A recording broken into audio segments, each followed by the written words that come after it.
can do all this with the stream starting soon screen up, but okay. So, big news. Over in the nursing subreddit, there is a post. Shots fired. Our CEO is out for blood. And what has been shared is a letter, an internal document from a hospital who is losing half of their IR team, their interventional radiology team. Their IR staff decided to go work somewhere else for more money, which is completely allowable. And if you don't take care of your employees, that's what they do. They leave. And so 7 out of the 11 left to go work at a competitor, and this hospital that lost these staff is now trying to sue and place an injunction through the court to stop their competitor from hiring the staff because it would be an undue hardship on them. This is important and completely relevant in what's going on today in healthcare. And so this is what I want to talk to you about. I hope that some of you are able to jump on the chat and add your 2 cents. But I'm going to read this letter to you and go from there, and you'll start to say, well, is this really happening? And then I'll show you the actual news story that talks, it's really happening. And it's unbelievable. And this is a direct result of this is the head of what's been happening for years in healthcare, where these hospitals are making millions of dollars off of the backs of the employees and not doing enough on behalf of the employees. And we've been complaining about it for years, but nothing ever gets done because no fire has ever been put to the feet of these administrators. Well, now it is. And what is their recourse? They want to try to sue the competitor for taking their staff. Well, you can't do that. But let me just walk you through, because this can happen at your facility. And this is going to be a huge wake-up call for everybody. Huge wake-up call for the employees. A huge wake-up call for all the CEOs out there that are not doing everything they can to make sure the staff is being taken care of. And it's a huge wake-up call. And it's in our favor as technologists. And it follows what I've been saying all along, and that is that we are worth our weight in gold, and we should be treated that way and paid accordingly, because you cannot run a hospital without rad techs. So let's jump in. Here is the letter. Colleagues, we recently learned that 7 of our 11-member interventional radiology and cardiovascular team of nurses and technicians. Hello, we are technologists. You clearly don't even know what we do if you're calling us technicians. Now, I'm not going to get in that big debate right now, but we all know that that's been a rub for years. And to be honest, I've kind of gotten over it, and I've even explained how we actually used to be called technicians in the early 1930s, 1940s, when our society started up. We were called X-ray technicians. But ever since then, we've been technologists, and we fight hard to let the world understand, or the country, that we are technologists, not technicians. And here's a CEO or probably an HR person who doesn't know what we do calling us technicians. So I digress. We recently learned that 7 of our 11-member interventional radiology and cardiovascular team of nurses and technicians, I mean, they don't call them doctor helper people. They know they're called nurses. Why can't they learn what we're called? Anyway, we're recruited by and have accepted employment offers at another hospital. And hey, Nog, thanks for stopping in. So 7 out of the 11 got hired by somebody else. The departure of these team members comes at a time when the COVID-19 pandemic and other issues are causing significant staffing and recruiting challenges locally and across the nation. Well, yeah, why is that? Because you fired everybody who wouldn't get a shot that is now not mandated by the Supreme Court, and you underpaid us and abused us for decades. The action taken by this other hospital puts at risk the many communities and patients served by our robust critical care services. Specifically, the hiring away of these employees en masse. They're trying to say you're taking them all. No, they're taking 7 of 11. Yeah, that's a majority, but that's not all of them. And part of having a good strategy as a radiology administrator is having backups. That's what PRN positions are for. Maybe they didn't hire PRNs because they didn't want to spend the money. You don't spend money on PRN techs. They don't get paid unless they work. That's a whole part of being a radiology director. Anyway, the action taken by this hospital puts at risk because we're awesome. Specifically, the hiring away of these employees en masse would impede our ability to provide care to trauma victims at our level 2 trauma center and would potentially force the diversion of trauma victims from a 17 plus county area to this other place. Additionally, oh no, we're going to lose money. Additionally, the staff who were recruited and hired by this other company play a vital role in our comprehensive stroke center. So in other words, you can't qualify. You have to go through this big, you have to jump through a lot of hurdles, do a lot of paperwork to get classified, qualified, labeled as a comprehensive stroke center. Again, you don't get that without your radiology technologists. But they don't think about that. Here's where they're saying, these staff play a vital role in our comprehensive stroke center. As a result of that other hospital's action, we may not be able to staff 24/7 interventional care, which is needed for patients who come to us for the highest level of stroke care. As such, stroke victims may have to be diverted to this other hospital or potentially as far away as blah, blah, blah. Well, potentially, you're just trying to make it sound worse than it is. These diversions, most of which would be longer than 1 hour, will undoubtedly have the potential to endanger lives. So stop right there. So if you're honest with yourself, Mr. CEO, the potential to endanger lives came as a direct result of you underpaying your staff. You know darn well that your competitor's paying more. There's no way, if you don't know that, your head is in the sand. Everybody out there knows what the local pays are. We lose people, if the competitor pays more, people start leaving. We know that, we see that. Radiology administrators know that, their staff knows that, HR knows that. If you're trying to tell me that you didn't know that was that they were paying higher, then you're either not paying attention or you're lying. So we understand and respect that people have choices in the current highly competitive job market. However, the decision by the competitor to hire away such a significant portion of our interventional radiology and cardiology support team all at once and at the height of a pandemic surge will disrupt access to critical care for the people in our region. So they're trying to make it about the people. They're trying to pull on the heartstrings of the community and say, your care is going to be affected because this mean hospital competitor took away our staff. No, you didn't pay enough. You didn't pay what was appropriate. And staff, as we'll learn in the news segment here in just a second, only one person went and applied for an open position, found out how much more they were paying, told their buddies, and their buddies said, psh, we're out of here. It's not like the hospital didn't go recruit them all. They didn't all say, we're going to stick it to this hospital and we're all going to leave. One person went and applied, found out how much more it paid, told their companions, their compadres, and they all went, this is ridiculous, we're out of here.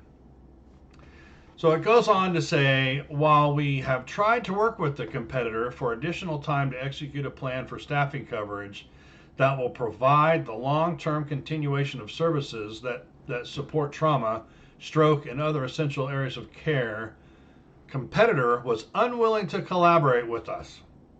To protect the community's ongoing local access to level 2 trauma and comprehensive stroke care we provide, today we have filed for a temporary injunction in Blank County Circuit Court against competitor.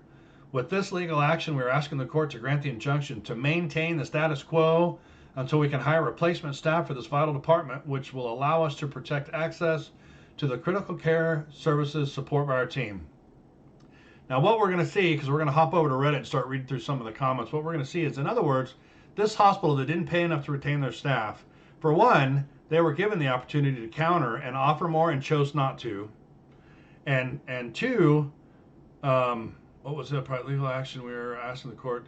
They're asking the court to force employees to stay in employment that underpays them, which kind of equates itself to slave labor, and we'll get to that in a minute. We're looking at the 13th Amendment here. So here's the classic example of a hospital that didn't pay enough, didn't even pay comparable to the competitors, didn't feel they had to, went out and got stroke certified based on what these employees can do, we're happy to take that on, right? We're happy to make more money by offering this new service, but we're not going to pay you guys any extra because we've got you under our thumb right where we want you. So let's hop over. This is in Reddit, and let's see if I can. I'll hop over here. I'll grab this Reddit, and I'll throw it in the comments. Here is the Reddit post. Boom. Hey Marco, thanks for joining in.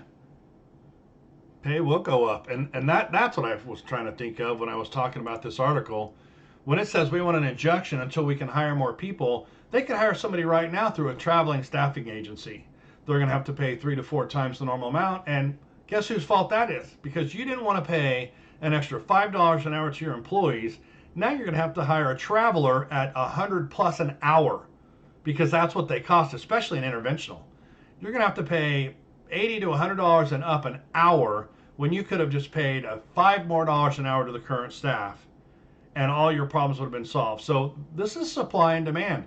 You don't pay an employee, they're going to go somewhere else. Now you're stuck.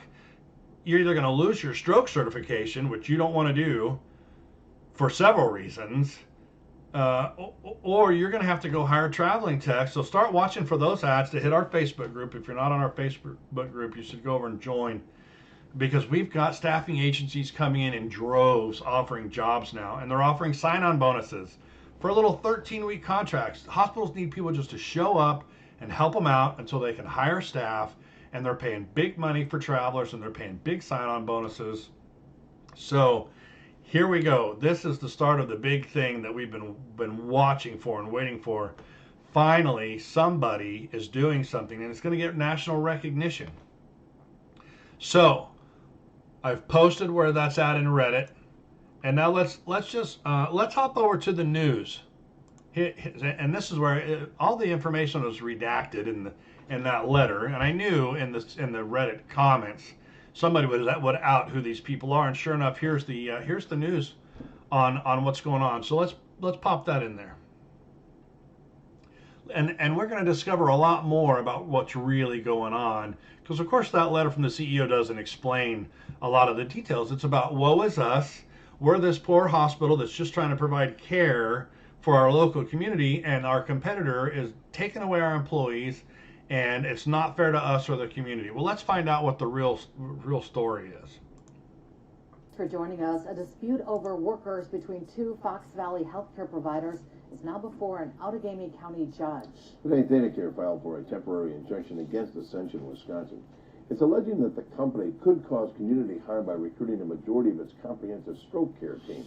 In the First Alert Update, Jason Zimmerman reached out to both sides, who have very different stories. ThedaCare says the transition is set to begin Friday, as 7 of its 11 team members who work in the areas. So ThedaCare is who is not paying their employees enough. Only Level 2 Trauma and Comprehensive Stroke Care Unit take positions with Ascension, Wisconsin at St. Elizabeth Hospital. That's who's hiring the employees, St. Elizabeth Hospital, and this is all going down in Wisconsin. Losing those positions, ThedaCare says, could impact their ability to have people on call 24/7, which is necessary for accreditation. We're not trying to create any barriers for them to work at Ascension. That, you know, we are perfectly fine with that. Where the issue is the group recruitment. The court action is seeking to partner with Ascension, Wisconsin for 90 days, giving ThedaCare enough time to fill those lost positions. The facility in Appleton, St. Elizabeth, that is a primary stroke center, so that is one designation below. And so stroke victims may not, you know, they may have to be diverted to Green Bay or potentially as far as Madison or Milwaukee. However, I did speak to one of the workers leaving who told me off camera that the services the team provided at ThedaCare will soon be available at Ascension St. Elizabeth Hospital. So if we're talking strategy, Ascension didn't have these so here's another lesson for the administrators out there. The people taking on the new staff, they didn't have the ability to offer these services, but because the original employer didn't pay their staff enough, even though they off the employees' backs they got this stroke status, now they're going to lose the ability to offer stroke care, and the competitor who's hiring on the staff is going to be able to add that service because they're paying, and they're not even paying them ridiculous amounts of money. They're just paying them market value, and that's all it took to get people to leave. And that there was no recruitment. In a statement, a spokesperson for Ascension Wisconsin also denied any attempt by the company to recruit, adding the employees applied for open job postings.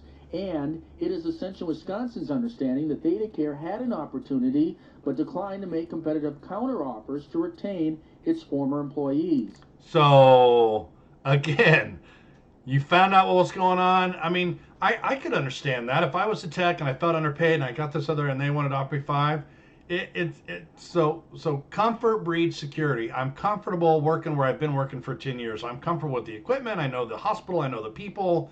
Hey, boss. Hey, CEO. I just got offered $5 more an hour to go work over here. If you want to offer me that $5 an hour, maybe even just a little bit less, maybe even just a little bit more, I will stay here. I would consider that a good counter tactic. I just did like a 2-hour live earlier this morning about negotiating your pay when you're starting out on an X-ray job. This is another tactic that's very valuable. Once you do apply and you do get an offer, if you're getting a job at another facility, you can always go back if you like working there. If they're jerks and you're leaving, forget it. But if you do like working there and it's not so bad, you can go back. Hey, look, I just got offered more money down the street. If you're willing to match that, I'll stay here. But if you're not, do that calculation. $5 an hour times an annual, 2,060 hours a year. That's a lot of money. So according to this document, this reporting, the original employer had the opportunity to make a counter offer to retain its former employees and declined. End quote. We're told a judge could rule on the injunction at any time. Reporting in Appleton, Jason Zimmerman, Action 2 News. For joining us. So, Dispute over work. And I'll link to this if I can. I'll link to this. I'll throw it in the comment section. So we're not just talking garbage here. We're not just talking he said, she said. We're talking about something that's really going on, and there's proof.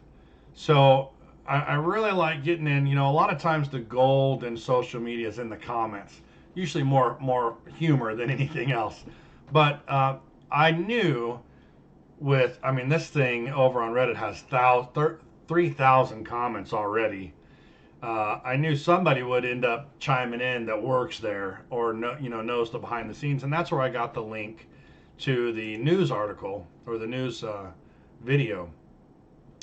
But the mod of this group said this post has been designated code green because we're all sick and tired of being treated this way, and it's time everybody knew about it. And so it's funny because about a week ago I saw in this is the nursing subreddit, somebody posted, who is going to stand up and tell the general public how bad it's getting in the hospital setting? Who is going to come out and let everybody know how bad it's getting so that something gets done? And I replied, nothing is going to, the public doesn't have any say over what happens to us. It's these hospital organizations, the board of directors, the CEOs, and really not even the CEOs if you want to know the truth. The CEOs are mostly puppets who are doing exactly what they're being told to do by a board of directors. And that's why it's important that you understand that us radiology directors, the things that we do sometimes aren't necessarily what we want to do.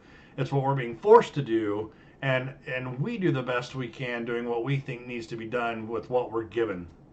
But the way this is going to change, and what I proposed a week ago was, you guys out there need to get unionized and get protection over your careers.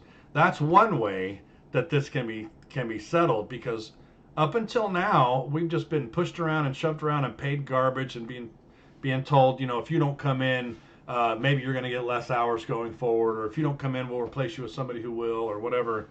So here you have it. Let's read some of these comments. I can't imagine courts would rule to force people to keep working because that's literally slavery. And we can get into that in the 13th Amendment.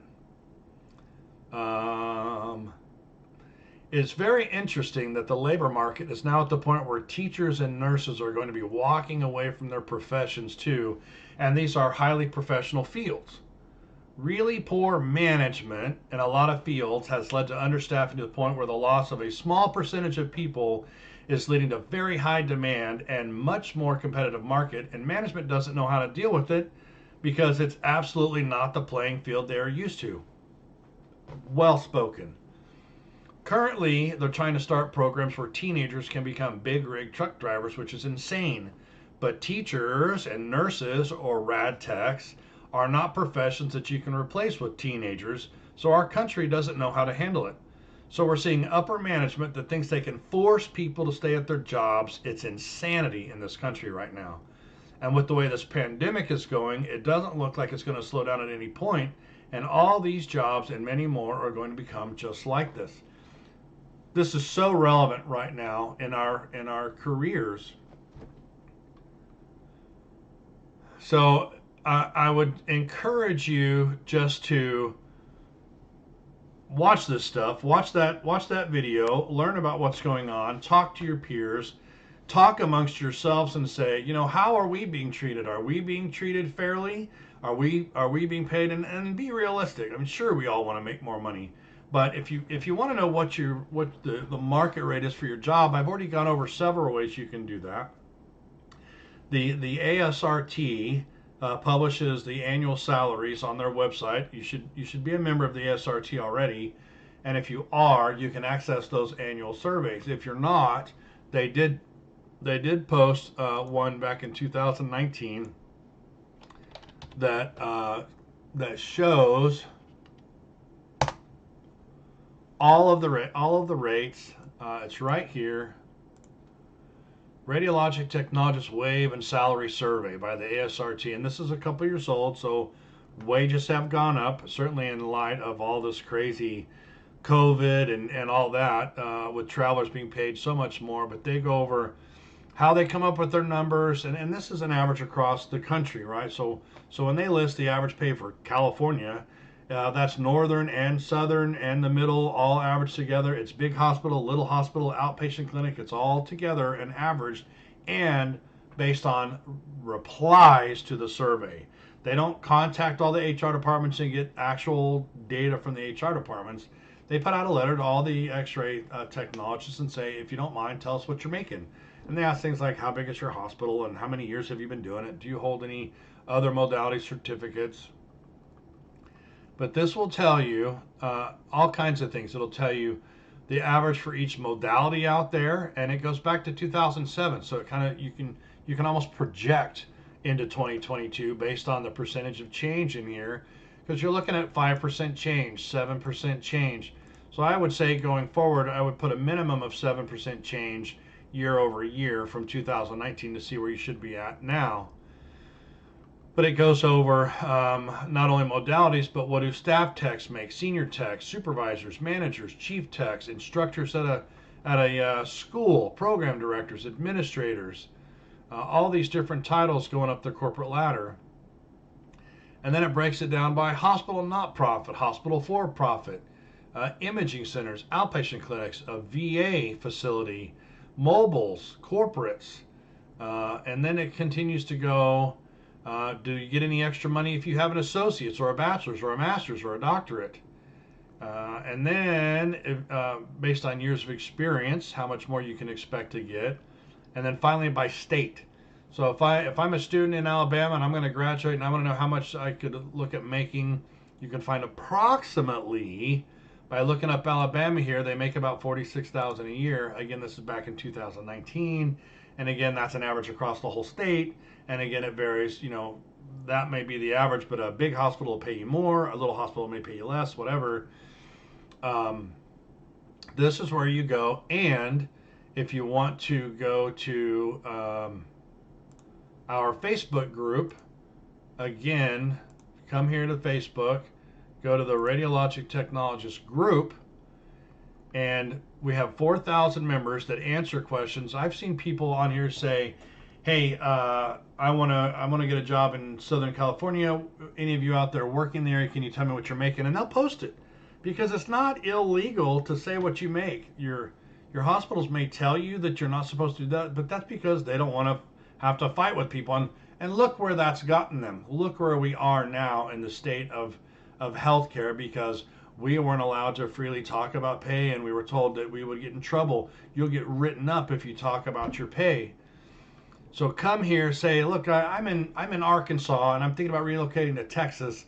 You guys and gals that work in Texas, what are you making per hour? I want to go. I'm a CT tech with 5 years experience. What are you guys in CT making over there? And people will respond in the Facebook group and tell you. Come and join the Facebook group. Ask the questions you have. Share your knowledge.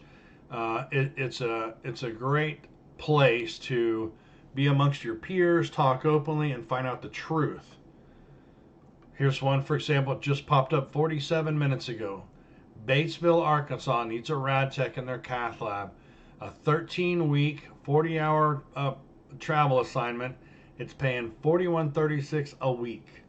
And now you've got to read the fine print, and you really need to talk to them about what exactly this means. This $76.29 an hour probably includes all the stipends. It's your room and board, it's your food if they're paying for that, which they usually do. It's all the things that they pay for. So they're saying they pay $1,000 weekly stipend and $76 an hour. So you're looking at $4,136 a week in some type of payment. Whether they may say, well, 1,000 of that is us paying for your hotel, so you're not really getting that in your pocket, and 500 a week is your food allowance. Well, that is benefiting you, because that would have had to come out of your. If you stayed at home and worked, you would have been paying for your own food. Now they're paying for it. So there's big money right now to be paid in traveling, and you're just talking 3 or 4 months. I mean, you could literally go do this and then take 3 or 4 months off, and then go do it again, and then take. So I know people that will go travel for 6 months and then take half a year off, or they'll travel for a year and take a year off, and you can pick and choose where you go. You can pick. There's traveling gigs in Hawaii. There's traveling gigs in Florida, California. There's places. There's Pensacola right now. Has one right near the beach. So this is a direct result of these hospitals who have been underpaying us and underpaying the nursing staff and the respiratory therapists. I mean, I literally, as a director, have seen my spreadsheets where we are making $99 million in 1 year for a hospital, but you don't want to give more than a 50-cent raise to a technologist, an annual raise. And they're okay with that. The administration, the board of directors, they're all okay with that, because it's all about the money. And then when this stuff hits the fan, and I've seen it in YouTube videos where the hospitals come out together and say, we really need the community to step up and social distance and wear your mask, because you're not doing your part, which is causing more patients to come into our facility and put the burden on us, and we don't have the staff to handle it. No, quit putting the blame on the community. You're not staffing appropriately, and you're not paying appropriately, because to you it's all about the mighty dollar. And here it is. It's very interesting that this has gotten to this point. You know, the CEO at this facility talked to the legal department before filing this injunction, and the legal department's probably just going, I don't know, we got to try something. The worst they can say is no. We got to do something. But really, all they have to do is hire some travelers, bring some travelers out. But again, that $100 an hour you're going to be paying that traveler, you could have just paid your tech $5 more an hour and problem solved. But no, you're all about the dollar, and now you're paying the price for it. So Marco Polo's in the comments. The conundrum is small hospitals don't have big pockets. If wages go up significantly, some can't afford. That's true to an extent, but I tell you, they would not be there if they weren't making a profit. And we're only talking a few bucks an hour, maybe like in this case, I think it was said that it was $5 an hour. You're not talking that much money. And think about it too. I mean, so you're talking about volume really, because a chest x-ray that a tech does at a small hospital and a chest x-ray that a tech does at a large hospital, they're both getting reimbursed exactly the same. Medicare pays exactly the same. You know, let's just say $100 for a chest x-ray. It's not much. Your x-ray tech should be paid accordingly for taking that exam, but instead we're paid minimally, and they want us to do as much work as possible. Like, for how long now have we been doing multimodality work for a minimal amount of pay? I mean, back in the day, we thought that was smart. I thought that was smart. I'll learn CT, I'll learn ultrasound, and I'll do all three on the night shift, and I'll become so valuable that company can't get rid of me. And I did that for 7 years, and I made good money, but ultimately, I lost my job when another company took over that hospital because they didn't see the value of me covering three modalities, when really that was brilliant. That would have saved them so much money. Instead of hiring an x-ray tech and a CT tech and an ultrasound tech, they had one person doing it all for the price of an ultrasound tech. But I disagree a little bit that, yes, small hospitals don't make the amount of money because they don't make the amount of volume, but a tech is a tech is a tech. We all went to 2 years of school. We all did the same amount of clinical rotations.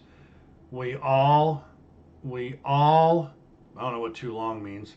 We all have done the same work to get to where we're at, and we all deserve equivalent pay. Cost of living plays in there, and we've talked about that, but maybe you mean it's been going on for too long. But don't let a small hospital tell you that they can't pay you as much, because you're still doing the same work. You're still providing. Your chest x-ray is no different than a chest x-ray at a big hospital. Anyway, Nog says the cost of living in those areas won't be as high as bigger cities, so the pay not increasing. Yeah, that's true too. Cost of living is lower. So don't get me wrong, a lot factors in, and we've talked about that. But we're finally seeing what happens when hospitals choose profits over employees. And it's funny because, they'll always come out with these programs where, we have to get the employee to take care of the patient, because the money comes from we're going to start getting reimbursed less in this newer model of reimbursement based on patient satisfaction. It's no longer a dartboard. Back in the day, a doctor would just throw a bunch of darts at a board, and everything that stuck he got paid for. So they'd order blood work and chest x-rays and chest CTs and EKGs and breathing treatments, and you got paid for all of it. Now the new model is we're only going to pay you a certain amount of dollars per patient, and you have to manage the care for that patient within that certain amount of dollars. And if you spend more than that at your facility to take care of that patient, that's your problem. So now they no longer are just going to scattergun all these orders. They're going to start ordering exactly what's needed, the minimal amount of what's needed to diagnose the patient. And so a lot of dynamics are changing in healthcare right now. So I just wanted to put this out there for those of you that weren't aware that this is happening. Go to the Reddit if you want. Read through what all's happening. You're just going to hear 3,000 comments of people saying, "Yeah, this has been happening for a lot of people." Here's a bachelor of nursing. The worst part is the company that took the workers was Ascension, who I would argue is worse than HCA. So it's like the Special Olympics of job poaching. That's actually the source to the news video that I showed you. Action 2 News spoke to one of the workers leaving. They told us there was no recruiting. Rather, one member of the team applied for a job with Ascension and received a much better offer than expected, which led to others on the team to apply. The worker told us that ThedaCare was given a chance on December 21st to make a counteroffer and declined to do so. I don't know that there's much more that I can really add to this. I just wanted, the whole purpose of my channel and my blog is to get information out to you guys. It's to get it out to you technologists and to people that are interested in our field to see what's going on and to get real facts and not just hearsay from clickbaity websites that just care about how much traffic they get so they can make money off advertising. This is significant to our craft, and it's showing the balloon that has been inflating over decades, where us technologists are getting beat up and tired of minimal pay and minimal raises and being sent home and told we have to use our PTO to get paid, when we've been helping these hospitals make millions of dollars year over year. I mean, don't get me started on what these CEOs are getting paid, right? You got a tech making $60,000 a year, and you got a CEO making $500,000 a year. Can that CEO come down and run the x-ray machine? So, that's a whole nother topic, but You can't, and that's why you see high turnover. Go to LinkedIn, and this is in another one of my articles when I have a post about researching the hospital before you work there, so that you can kind of determine who you're going to be working for, because a lot can be found out online now. If you go to LinkedIn and you plug in CEO of certain hospitals, find that, like wherever you work, go look up your CEO on LinkedIn and look at his job history. Has he or she bounced around every 2 years for the last 10 years? What does that mean? Honestly, what does that mean? It doesn't necessarily, mean that they're not doing a good job and they're getting fired. What it probably means is they do their time, they get their experience, and then they jump somewhere else for more money. They're not being loyal, they're not staying put. I mean, it could mean a lot of things. It could mean they had a problem and they were forced to leave. But whatever it is, it's not good when you have a CEO that moves every couple of years. They're either in it for themselves and they're just jumping up that ladder to make more and more money, or they're having problems and they're being told they got to leave. So investigate your hospitals and get a good bead on what's going on there. But you can kind of get you can put your finger on the pulse of your hospital by doing this kind of research. And I encourage you to find that video of mine on my channel about investigating and researching the hospital where you're going to work, or even where you're currently working, so you don't get blindsided. Annie's chimed in. Hey, Annie, I was multimodal ad tech for 15 years and was overworked. I'm right there with you. I left and went to a hospital doing MRI only. Pensacola, since you mentioned it. Better pay, better benefits, and barely any stress. Yeah, so those jobs exist. Jobs exist where if that's what you want, go get your 8 to 5, no call, no nights, no weekends, be happy, and hopefully when your doors close at 5, you're done and you don't get the shenanigans, Annie's shenanigans, where patients are knocking on the door at 5:01, and your administrator there opens the door and says, no patient left behind, kind of a thing, and you're stuck there another 45 minutes to an hour. I'm a big proponent of the door's locked when the door's locked. If you didn't have the ability to get there on time, come back tomorrow. If it's urgent emergency, go to the hospital. But I'm glad you were able, Annie, to find a position. I enjoyed being a X-ray CT ultrasound for many, many years. The job was awesome. I was proud to work there. It allowed me to go to school and do my homework at night when I didn't have patients. It allowed me a lot of freedoms that a typical day shift job wouldn't allow. And ultimately, it was bought by a competitor, and that new competitor actually was going to close us down because they were close by. They bought us to close us down, but then they decided to keep it open for some reason, and forced a lot of us out and brought in their own techs, and all that loyalty I gave to my company for, I don't know, it's about 10 years, didn't matter at all to this new company, to this new conglomerate. So did I feel bad about giving loyalty to my company? No, and I had a great job for many years that supported my family and was very good. It allowed me to cross train into 4 modalities because I picked up MRI too. It was great until it came to an end, and then you have to figure out where you're going to go from there. And I would only suggest being a multimodality tech on the night shift. That's probably the only place you can do it, really, because during the day it's just too busy in each modality to be bouncing around, unless you're in, a 10-bed hospital where you don't get that much work. So anyway, just wanted to hop in and share what was going on. It's big news that that this hospital, Ascension or Theta Care, lost 7 out of 11 of their IR and cath lab team, who decided it was their best interest to go to the competitor, which was Ascension, to make more money.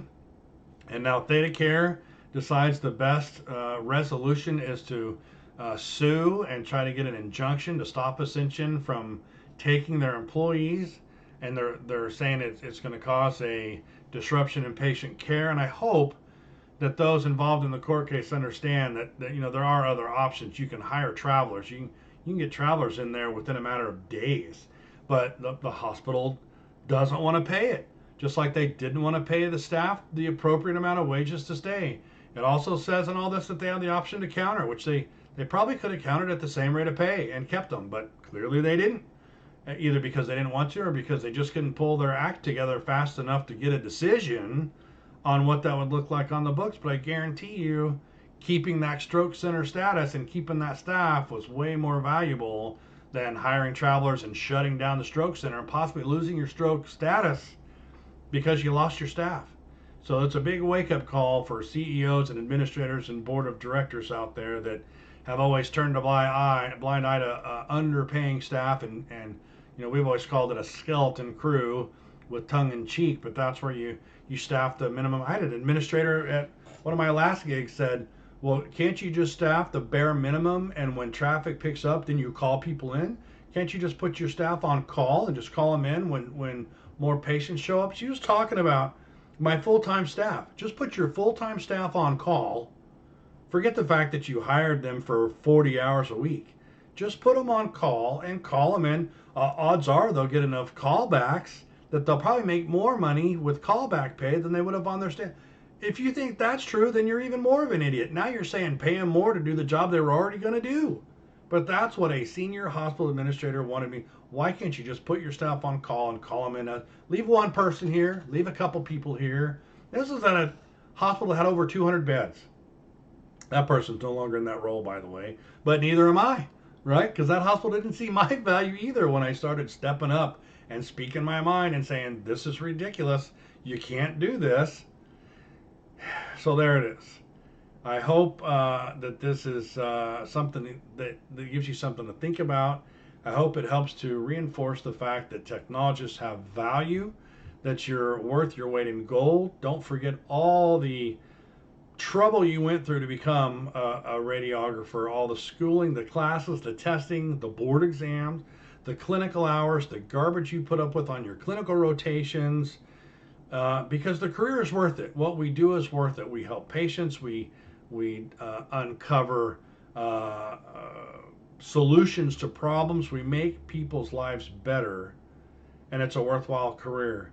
But it's also up to you to demand equal pay and equal treatment, and you deserve to work in an environment where you're treated professionally. And here is what happens when it doesn't happen. So now you see you have options, and we've known we can jump to the competitor. We just don't always want to make that change and make that move. And is it worth it in the long run? What if we get there and we don't like it? But now it's coming out in the open. And again, start considering that option of unionizing. I know that's a big scary thing to people, but it doesn't hurt to talk.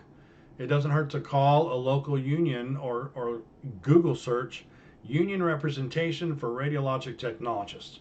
Call somebody from one of those unions, because they exist. There's just not many out there. Call them and say, what's the pros and cons? Yeah, I got to pay you annual dues, so now I'm paying you to represent me, but what can you do for me? Well, they fight for equality. They fight. If you get written up for something, they fight for you. If your company tells you to go home and use your own PTO, they come back and go, no, that PTO was not earned by the employee to burn when you want them to burn it. It was earned to burn when they need it, when they need a break, not when you don't want to have to pay for them to sit there and do nothing because the government says we can't do regular exams. We can only do emergency exams right now. So I'm going to hop off. This is my second live today. I've put out enough information for one day, but this is unprecedented. Just like what COVID has done to healthcare is unprecedented. Now you're seeing the effects of what happens when you underpay staff, and CEOs don't know what to do about it. They could have easily increased the pay, but that just apparently either that didn't occur to them or they decided it wasn't worth it. And so keep your eyes on the Facebook group. Start watching. I mean, we have so many ads. Let's see. Scrolling through here. Hinsdale, Illinois, $3,500 a week. What else? OSU. This OSU is offering you to join their veterinary radiography and X-ray animals. That's cool. We're being told to go back to work if we're sick. Did you see that? I posted that. Would you comply? Hospitals in California are saying, yeah, you've got COVID, but you still have to come to work. Since when is that a thing? That is a direct result of not paying your staff enough to stay fully staffed. So now when you get sick and you want to stay home, they're saying, nope, you got to come to work because we don't have enough staff. Well, here we go again. Books. Getting a lot of posts. John Hopkins, come work for us. Here's another one at Bayfront Hospital, come work for us. Here's another one, New Jersey, come work for us. Mammographer, Springfield, Illinois, $50 an hour. Come, that's probably not going to be enough. But good luck. Ecotech, $4,000 a week. Come work for us. There's OSU again. Here's more books for students. I love that techs graduate and they say, hey, I got all these books now. Who wants them? I'm in Washington with a bunch of books. If you want them, come get them. Here's my guy Dale. He's got 3 MRI techs open: Texas, Florida, Wyoming. And this is a travel agent, or he's actually hires you for permanent. So here's full-time positions in 1, 2, 3, 4, 5 CT positions in Florida, Missouri, South Carolina, Texas, Florida. Here's some general X-ray: Florida, Texas, Missouri. And he's got more. Just ask. So we've got tons and tons of job out. Detroit, Michigan. Tons and tons of, and this is another thing. Support. The Supreme Court said stop the vax mandate. It's not constitutional, but it's okay for healthcare workers. I don't get that either. How can you say the general public doesn't have to get it, but we, or employers of non-healthcare workers, don't have to mandate it, but healthcare, that's going to be a problem. You can't say some people can and some people can't. So here's another one, Quest Diagnostics, looking for help, 7 on, 7 off. So words out there, pay attention, stick up for yourself, band together, be a force multiplier, band together with your peers at your workplace, talk about what's going on, and keep each other safe. I'm going to let it go from there. Thanks for stopping in. If you don't forget to hit the like button if you haven't done that already, and stay safe.